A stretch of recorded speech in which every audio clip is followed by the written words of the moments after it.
Volume 1 प्रतिलेखन संख्या 7677। महोदय, मान्यता शब्द की हर तरफ से मांग आई है। मानो कि मान्यता देश भर से ही वे बहुत सी कठिनाइयाँ हल हो जाएंगी जो बांग्लादेश के लोगों के सामने हैं, हमारे देश के सामने है और विशेषकर हमारे सीमांत राज्यों अर्थात पश्चिम बंगाल, असम, त्रिपुरा और मेघालय के समक्ष है। हमने इस प्रश्न के हर पक्ष पर बड़ी गहराई से सोच विचार किया है। जैसा कि हमारे साथी ने बताया है कि इसकी हम निरंतर समीक्षा करते रहते हैं। हम इसकी प्रतीक्षा नहीं करते कि दूसरे देश इस विषय को क्या करते हैं, इस बारे में क्या अन्य मामलों में बारे में हम जो कुछ भी निर्णय करेंगे वह स्थिति के हमारे अपने ही स्वतंत्र मूल्यांकन के अनुसार और इस बात को ध्यान में रखकर होगा कि हमारे हित व्यापक अर्थ में किस तरह पूरे होते हैं। कल मैं अपनी वर्तमान कठिनाइयों में से संभावित खतरों और बोझों के बारे में जानबूझकर बहुत संयत भाषा में बोली थी। वह इस कारण नहीं कि मैं बोझों या खतरों से आज या कभी डरी हूँ, बल्कि इस कारण कि मैं चाहती हूँ कि मानवीय सदस्य इन सब विषयों पर गहराई से विचार करें। खतरों का तभी सामना किया जा सकता है जब आदमी इसके लिए तैयार हो। जैसा मैंने पहले कहा और फिर से दोहराना चाहूँगी कि इस समय दलगत प्रतिद्वंदिता का नहीं है। हम सबको मिलकर एक साथ खड़े रहना चाहिए और हमारे सामने जो अधिक काम है उनमें एक दूसरे की सहायता करनी चाहिए। सांप्रदायिक प्रवृत्तियों को दबाना चाहिए। मेरे विचार में सब पार्टियों को सहायता करनी चाहिए कि बांग्लादेश और शरणार्थियों का प्रश्न सांप्रदायिक स्तर तक न गिरने पाए, बल्कि अपने सही स्तर पर ही बना रहे जो राष्ट्रीय और अंतर्राष्ट्रीय स्तर हैं। मैं इन प्रश्नों और अन्य घटनाओं के बारे में विरोधी दलों के नेताओं और सदन के अन्य सदस्यों से संबंध बनाए रहूँगी। मैं अपनी तरफ से सदस्यों को इस विषय पर अपनी बात मुझसे आकर कहने और उनके पास जो कोई जानकारी हो उसे बताने की पूरी छूट देती हूँ। साथ ही इस समय इससे अधिक और कुछ कहने को नहीं है। मैं बस इतना ही कहना चाहूँगी कि हम निराश न हो।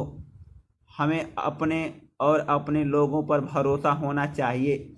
हमें बांग्लादेश की वीर जनता और अपने अधिकारों के लिए लड़ने के संकल्प पर भरोसा होना चाहिए।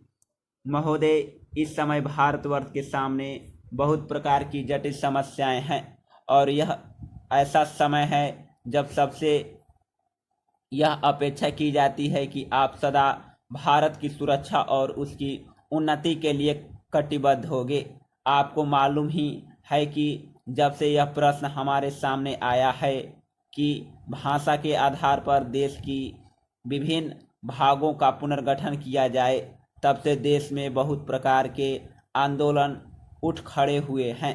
सरकार ने जनता की इच्छा और मांग को देखते हुए उसके लिए एक विशेष आयोग नियुक्त किया और यह आशा की जाती थी कि उसकी जो कुछ भी सिफारिशें होगी वे सबको मान्य होगी और आपस में मतभेद के लिए कोई स्थान न होगा।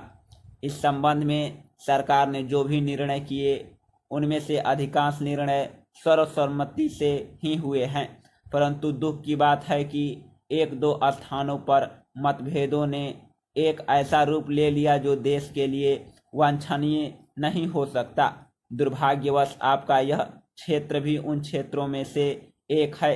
मुझे इस बात की बहुत प्रसन्नता है कि आपने भारत सरकार के साथ सदा सहयोग करने और हर प्रकार से उसके निर्णय को मानकर देश के सुगठित प्रशासन में हाथ बटाने का विश्वास दिलाया है। जब देश के सामने बड़े बड़े प्रश्न उपस्थित होते हैं तो उनमें से कुछ बातों पर मतभेद हो जाना स्वाभाविक ही है। इस युग में जब हम सब काम जनता की सम्मति से करना चाहते हैं और हमारी सरकार भी जनता की बनाई हुई है। तब यदि कहीं मतभेद हो जाए तो उसमें उत्तावलापन करने की कोई गुंजाइश नहीं रहती, क्योंकि विरोध प्रदर्शन करने के लिए आपके पास पर्याप्त समय है।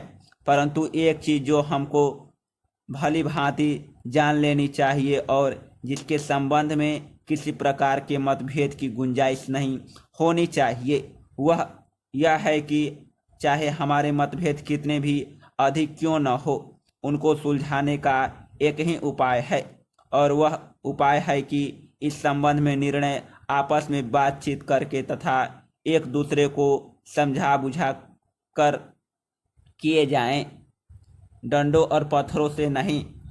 हमने अंग्रेजों के विरुद्ध भी, जिन्होंने इस देश को 200 वर्षों तक अपने अधीन रखा, डंडों और पत्थर उठाना गलत समझा और न ही उठाया। समाप्त।